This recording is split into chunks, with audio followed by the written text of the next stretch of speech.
to be here this evening. As Brian, we grew up together, played a lot of sports. He's always a fierce competitor.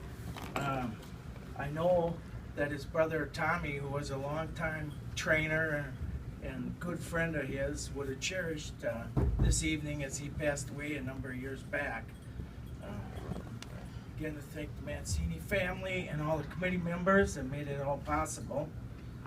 Brian began his boxing career at the age of 10.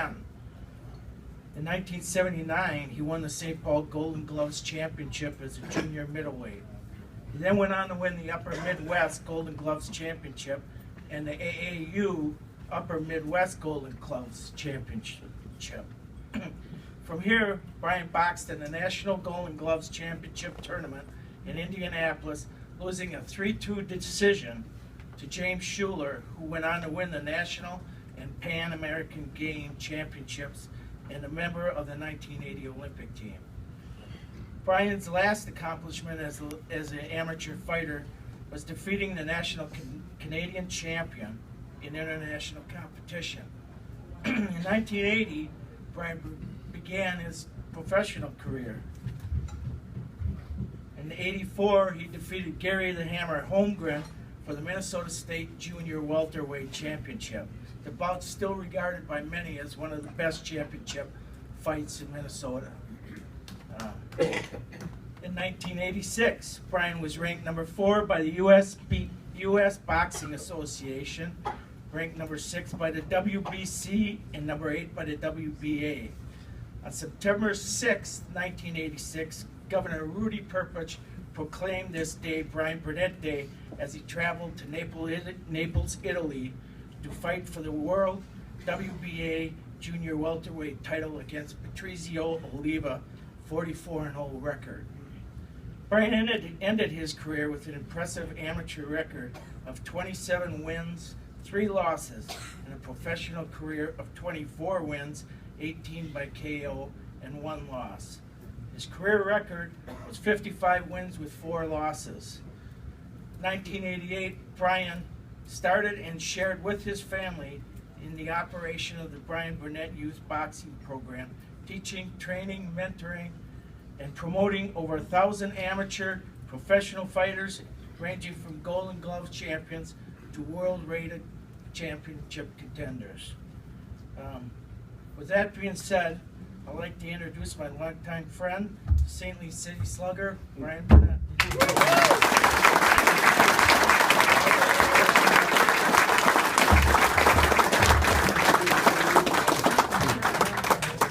Looks like a basketball player.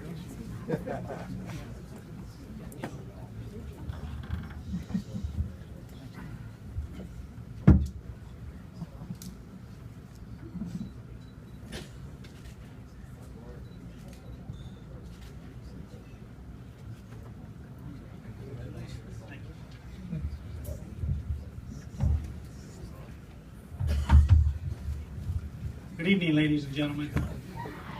First of all, I'd like to say thank you, Eddie, for some kind words. Thank you. Before we get started, I'd like to pay special knowledge and attention to some people that are at my table. I'd like to introduce 3 special, beautiful women that are in my life. My beautiful wife, Kim, my daughter, Briarlyn, and my daughter, Emerson.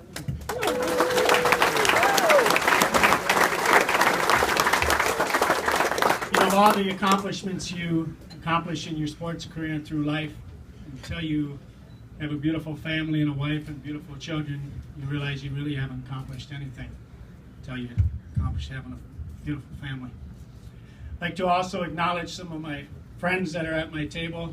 Mr. Joe Montpettit, who's a dear friend of mine and been for years. Joe, you're the greatest. I'd like to also acknowledge Mr. Wayne Biebel, who has been there beside me throughout my whole boxing career and a friend of the family's. Mr. Mike Freilich and his lovely wife, Jean. Can't forget my beautiful niece, Caitlin, who I always said ever since she was a young girl, she was the reason I always wanted to have daughters. Thank you, Caitlin. And also beside me to my left, I'd like to introduce and acknowledge the Minnesota Labor's Union, the Great Lakes Region Organizing Committee. These are my co-workers and dear friends. I'd like to just thank you guys for making this time to come out tonight and support me. It's an honor to be associated and be a member with such a great organization. Thank you, guys.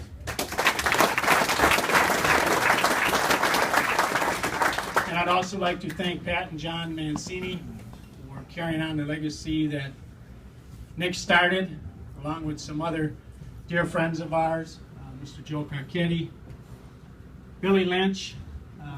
Can't forget Billy, we go way back. Billy, you're first class, you're a great man.